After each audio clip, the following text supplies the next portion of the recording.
Dans l'épisode d'aujourd'hui, nous allons aborder les erreurs les plus courantes commises lors du stylisme de semi-permanent. Nous vous montrerons ce qu'il faut éviter et comment travailler pour que la manucure dure jusqu'à la prochaine visite de la cliente. Bonjour, je m'appelle Laetitia, vous êtes sur une chaîne dédiée aux stylistes ongulaires. Aujourd'hui, nous allons éliminer les erreurs dans la manucure de vernis semi-permanent. Cela peut sembler simple, mais pourtant, voyons ce qu'il ne faut pas faire et commençons. Les produits et outils que nous allons utiliser dans l'épisode d'aujourd'hui sont une lime 100-180 lime laser, une fraise carbide numéro 1, fraise cuticule 9, fraise cuticule 1, cleaner violet, acid free primer. On va aussi utiliser la base minérale Sophisticated, vernis semi-permanent Bonne Tonne, Tip Top et pinceau Master Nail Art 006. L'un des nombreux avantages d'une manucure semi-permanente est bien entendu sa durabilité. En moyenne, une manucure vernis semi-permanente dure jusqu'à 2 à 3 semaines sur les ongles. C'est une excellente alternative pour les femmes qui ne sont pas nécessairement satisfaites de la manucure avec du vernis classique. Mais pour qu'une manucure semi-permanente dure, elle doit bien sûr être réalisée correctement. Travaillez la plaque naturelle avec une lime 100-180 de grain 80 en tenant la lime à un angle de 90 degrés. Déplacez la lime de gauche à droite. Dans le cas d'une plaque naturelle, on peut aussi arrondir doucement les coins de l'ongle des deux côtés. Pour égaliser le bord latéral, utilisez une lime au laser. Les ongles longs sont beaucoup plus rapides à raccourcir avec une fraise. Dans ce cas, raccourcissez-les uniquement jusqu'au bout.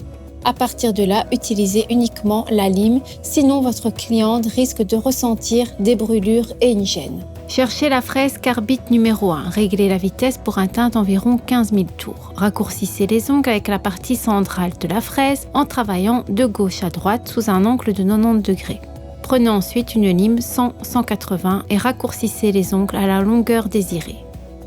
Arrondissez délicatement les angles. Retournez ensuite la main de la cliente pour vérifier la symétrie. L'ongle naturel doit être parallèle à l'axe de notre doigt et au bord naturel de l'ongle. L'erreur numéro 1 est de laisser les débris sous la plaque de l'ongle. Si vous n'enlevez pas cet excédent de matériau, la manicure semi-permanente va s'aérer et se détacher du bord libre. L'erreur numéro 2 est une préparation inadéquate à la plaque.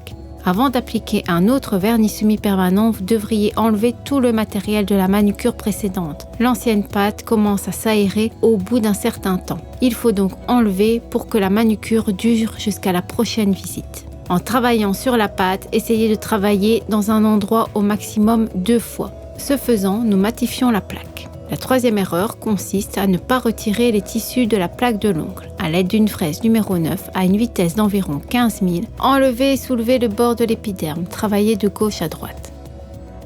Maintenant, la fraise à plat contre la surface de la plaque, puis à l'aide de la fraise numéro 1, approfondissez la poche sous le repli inguéal. Commencez par le centre vers le côté droit. Travaillez sur un tiers de la longueur de la fraise et lissez les extrémités des replis. Changez les rotations et travaillez de l'autre côté de l'ongle comme précédemment. Avec les ciseaux numéro 4, en commençant par le côté gauche, coupez la cuticule.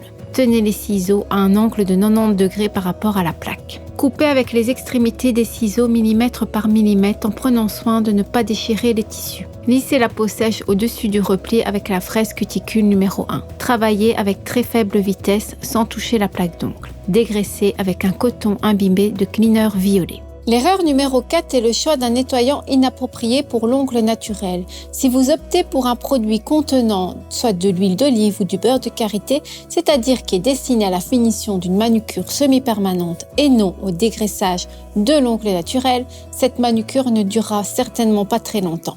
Il est important de noter que si vous choisissez un nettoyant qui, par exemple, n'a pas été correctement refermé et qui est resté ouvert pendant une longue période, cela signifie aussi que ses propriétés ont considérablement changé car le produit s'est simplement évaporé. L'erreur numéro 5 est de ne pas utiliser de primeur. Sur certaines plaques, si vous n'utilisez pas de primeur, vous risquez d'obtenir un effet de manucure avec bulle d'air. Nous vous recommandons donc d'utiliser un primeur avant toute manucure. L'erreur numéro 6 est de choisir la mauvaise base pour la plaque naturelle. Si vous connaissez vos clientes, vous savez très bien quelle base vous devez utiliser. C'est pourquoi aussi un entretien et un dialogue avec votre cliente est important si elle vous rend visite pour la première fois. Choisissez toujours la base individuellement pour la cliente. L'erreur numéro 7 est de couvrir les cuticules. Il ne faut pas couvrir les cuticules de base, de couleur ou de top.